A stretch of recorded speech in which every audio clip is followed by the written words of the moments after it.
আসসালামু আলাইকুম বন্ধুরা, আমি আপনাদের মাঝে মহানবী সাল্লাল্লাহু আলাইহি সাল্লামের কিছু হাদিস পড়ে শোনাবো, যেটা আমাদের সকলেরই জন্য উপকারী। মহানবী সাল্লাল্লাহু আলাইহি সাল্লাম বলেছেন, তুমি যখন অসুস্থ ব্যক্তির কাছে যাও, তখন তুমি তাকে বলো সে যেন তোমার জন্য দোয়া করে, কেননা তার দোয়া হলো ফেরেশতাদের দোয়া সমতুল্য। মহানবী সাল্লাল্লাহু আলাইহি সাল্লাম দিনমজুরদের জন্য অনেক সুন্দর একটি হাদিস বলেছিলেন। যারা দিনমজুর তার হাদিসটি শুনে অবাক হয়ে গেলেন, কেননা এই হাদিসে দিনমজুরদেরকে অনেক সম্মানিতভাবে বলা হয়েছে। আল্লাহ রাসূল বলেন, আল্লাহ যেমন আমাকে হাবিব বলেন, তোমাদেরকে আল্লাহ হাবিবুল্লাহ বলেন।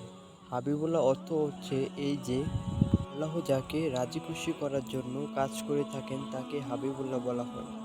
এবং কি দিনমজুরদের কথা বললেন কেন? তারা মূলত পরিশ্রম করে মাথার ঘাম পায়ে ফেলে পয়সা উপার্জন করে, তার জন্য তাদেরকে আল্লাহ হাবিবুল্লাহ বলেছিলেন। সুবহানাল্লাহ।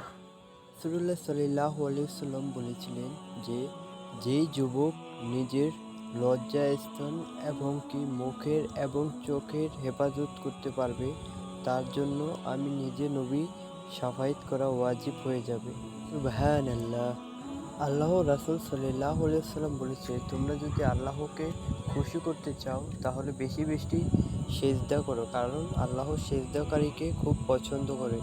রাসূলুল্লাহর একজন সাহাবী নবী করিম সাল্লাল্লাহু আলাইহি ওয়াসাল্লামকে জিজ্ঞাসা করেন, হে আল্লাহর রাসূল, আল্লাহ খুশি হলে কি করেন? আল্লাহ খুশি হলে বৃষ্টি দান করেন।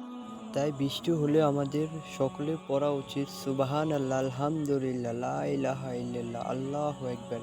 আমার দেওয়া তথ্যতে যদি কোনো প্রকার ভুল ত্রুটি থাকে তাহলে আমাকে জানাবেন, এবং আমার ভিডিওটি ভালো লাগলে আমার চ্যানেলটা সাবস্ক্রাইব করবেন আর নতুন ভিডিও আসার জন্য নোটিফিকেশনটি চালু করে দেবেন।